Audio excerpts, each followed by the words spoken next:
Being born and raised in Texas is certainly an advantage if you were as eaten up with hunting as I was from my BB gun days.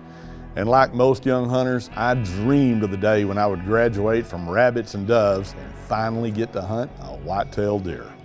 And from my first whitetail to my eventual last, I will forever be grateful for the years spent chasing this great game animal. Deep in the brush country of LaSalle County, Texas, is 11,000 acres of low-fence whitetail heaven known as the Storey Ranch. Last January, my fellow DSC Foundation board member Susan Storey Rubio and her husband DJ invited my hunting buddy Larry Wyson and I down for a late season whitetail hunt. The history and trophy potential of this historic ranch are well known throughout South Texas, and to say that I was excited, well, that's an understatement in the extreme. Come along as I experience one of the lowest lows but highest highs in a career dedicated to chasing big whitetail deer. Trust me, there's quite a story headed your way as we open the pages of this episode of Trigicon's World of Sports Afield.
You know, one thing I realized over the years is no matter where in the world that I go to hunt or film, work in, I always come back to my roots. And my roots, my hunting roots, are certainly in the Lone Star State, my home state of Texas.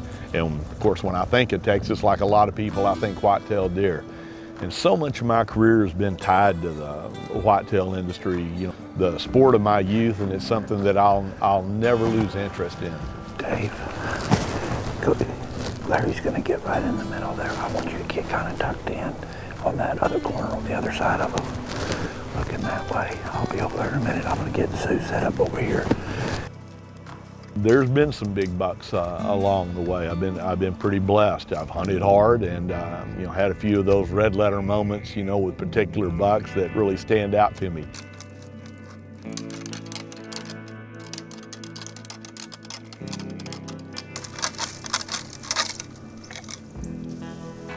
But I had no idea when I came down to hunt with my old buddy Larry Wyson and DJ and Susan Rubio here at the Storey Ranch in LaSalle County.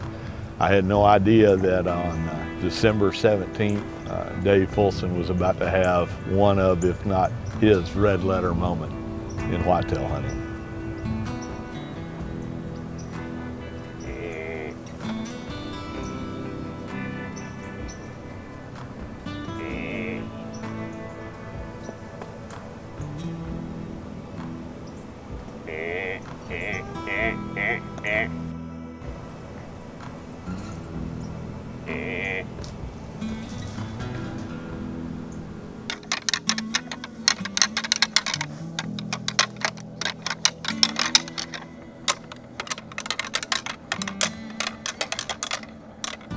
Let's move on a little bit. We still got the sun. Catch that sun just as it starts coming up. They're coming out of curiosity. Those bucks came in more to the rubbing and the grunting that I was doing rather than the rattling. So let's kind of ease on. Let's see that. You like that one? Do what? Did you like that one? Like what one? That buck that we had here about 20 steps in front of us. I didn't. You had a deer coming? We had 3 bucks here. I'm over on the other side. Where was he? Where'd he come in? See where these skeets are right here? Yeah. Just on the other side of the skeets. Yeah, you old rattler. Here, no, get it.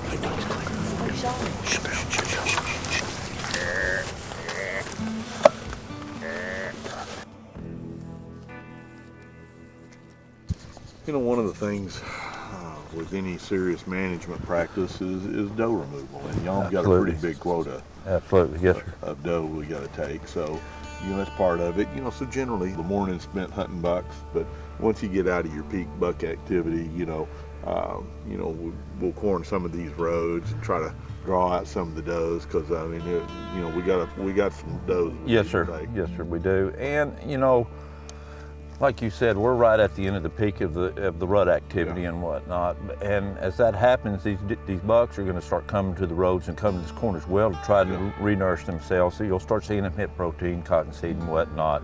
And we still have bucks to cull as well. So it's just another stage in the whole game of things in the conservation. But the key is to get our numbers to what the biologists say they need to be.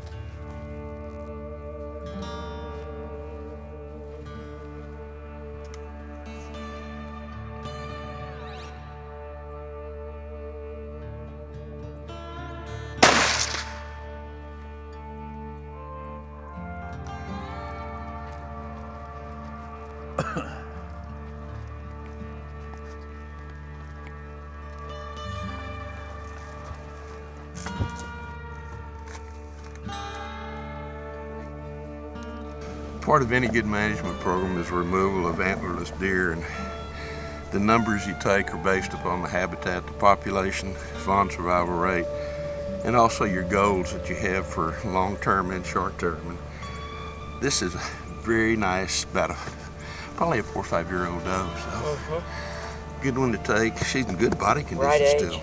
And not only that, they're fun to hunt and they're gonna eat good. These little deer down here. They're the best eating. She's in good shape, so.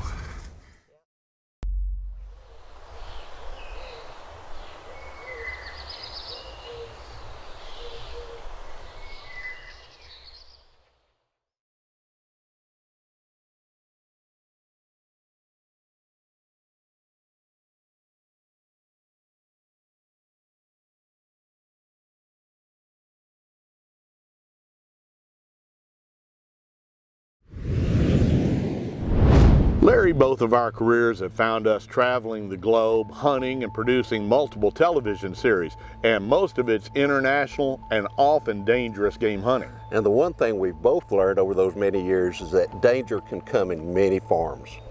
Much of our hunting and travel is into really remote, nearly inaccessible areas. In this case, medical help may be limited to a small emergency kit in a backpack or in your PH's Land Cruiser.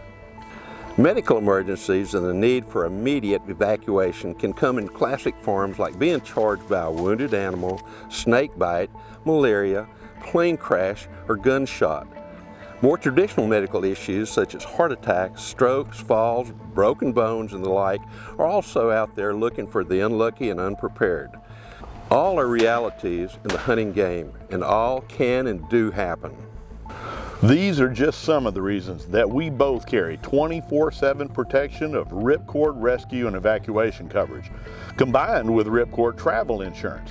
This comprehensive policy protects you from both trip cancellation all the way to rescue and evacuation situations, and it kicks in the minute you are more than 100 miles away from home. You can't eliminate dangers or surprises in this game, but you can be prepared with Ripcord.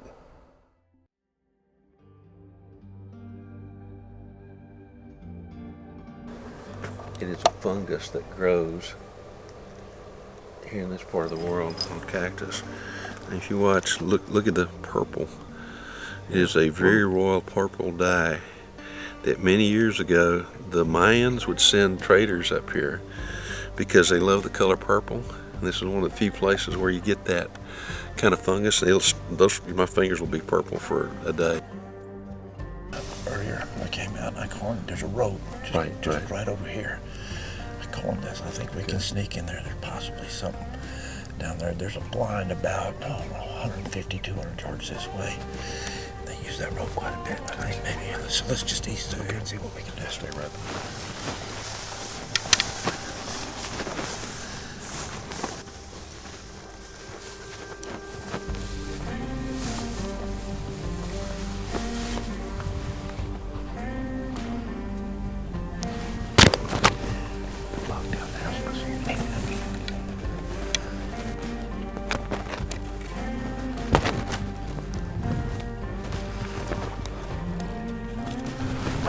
that deer, Larry.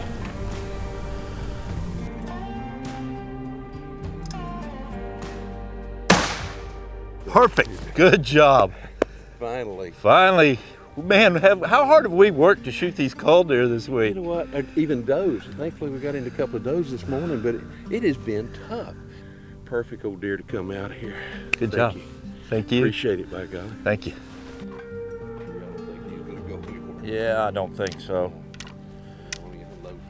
Let me. It's just.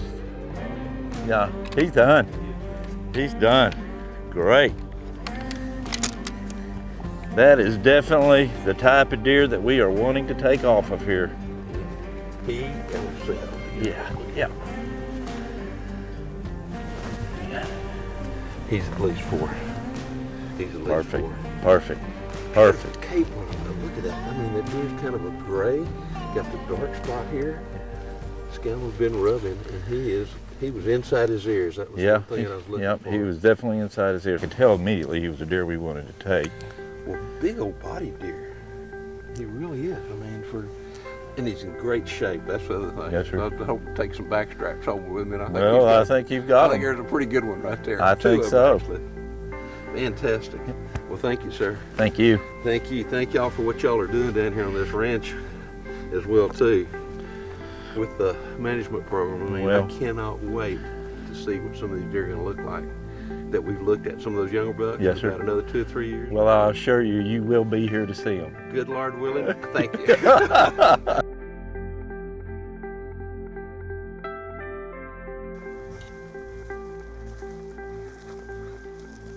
It makes you a better hunter when you're hunting with people the quality of you two guys. And the quality of the ranch and people that we have here. Amen. I'll tell you what, that's what, and with all that said, we've got, got a great fire, and the moon's very small up there tonight. And it's getting lower, and it's been going down early every night. And we got some steaks coming on. Yes, sir. Tomorrow is a Cheers. brand new Cheers. day, and no telling what tomorrow will bring. Absolutely.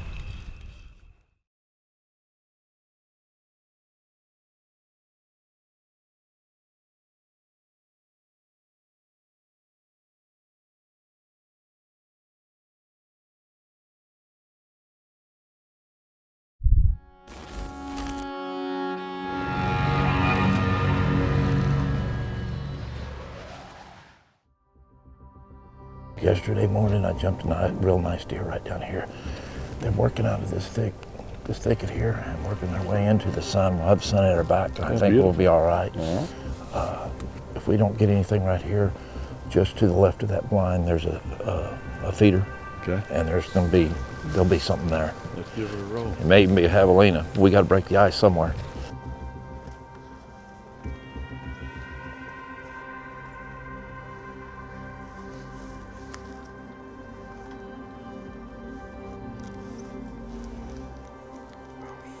I could only see the young deer. All I could see was all we could see was the It's about 50, 10 pointer, real massive, tall. They're nothing but short time. That's what we saw. We saw the short-eyed deer. They were shaking it. They didn't. Well, with them seeing us, do you think we can go down there another couple 100 yards and maybe hit them?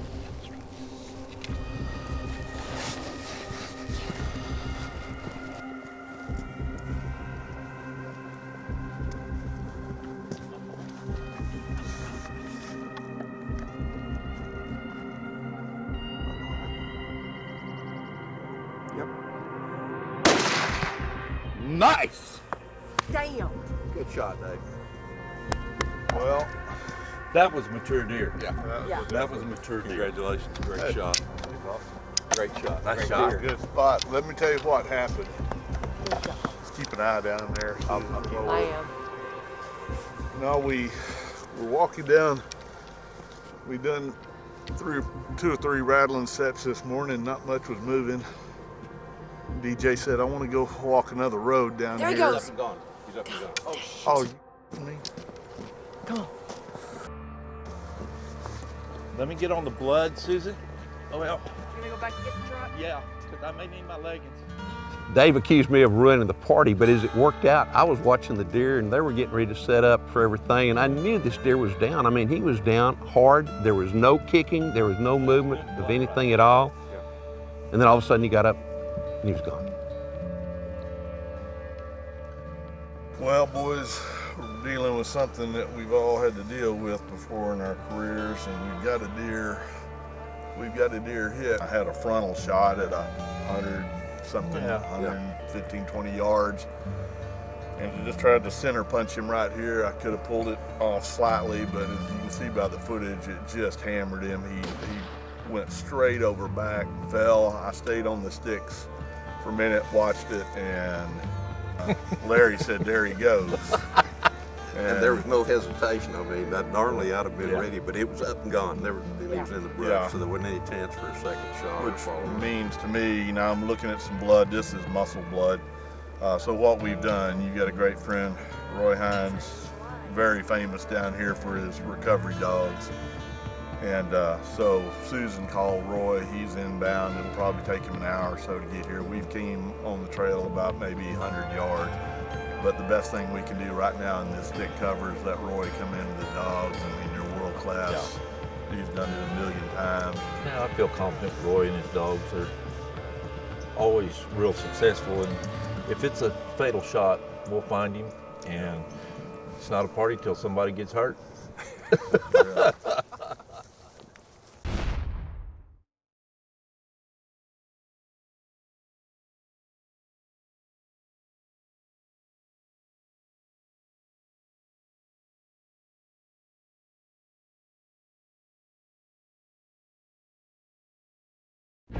Trigicon's World of Sports Afield has been presented by Trigicon, brilliant aiming solutions. DSC, conservation, education, and protecting hunters' rights. Hornady, accurate, deadly, dependable. Boyd Harness Company, Mud River, travel, train, hunt. Ripcord Rescue Travel Insurance, Sports Afield Trophy Properties, the Wildlife Gallery, and by Sam Hunter Training, because you only get one first shot.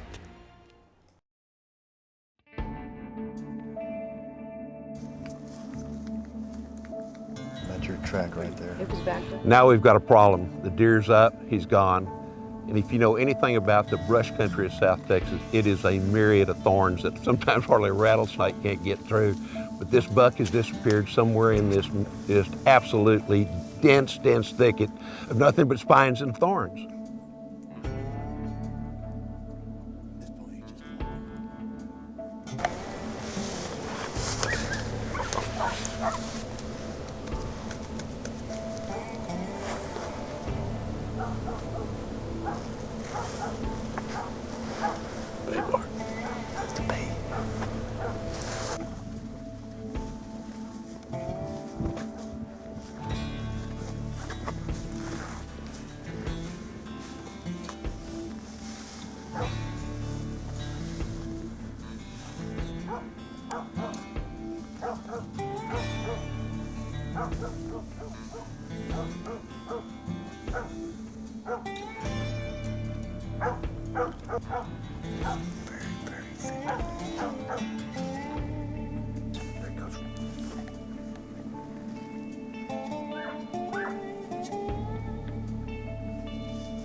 That's thick.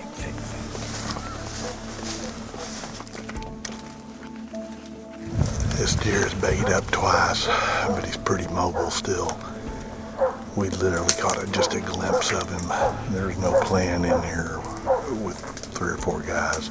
John's just gonna have to go in there. As you can see, he'll literally try to sneak in on his hands and knees. Now we're just trying to get another hole in this deer.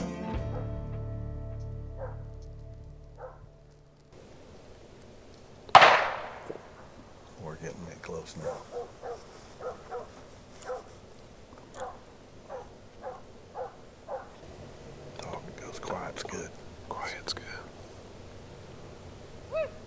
Yo. All right.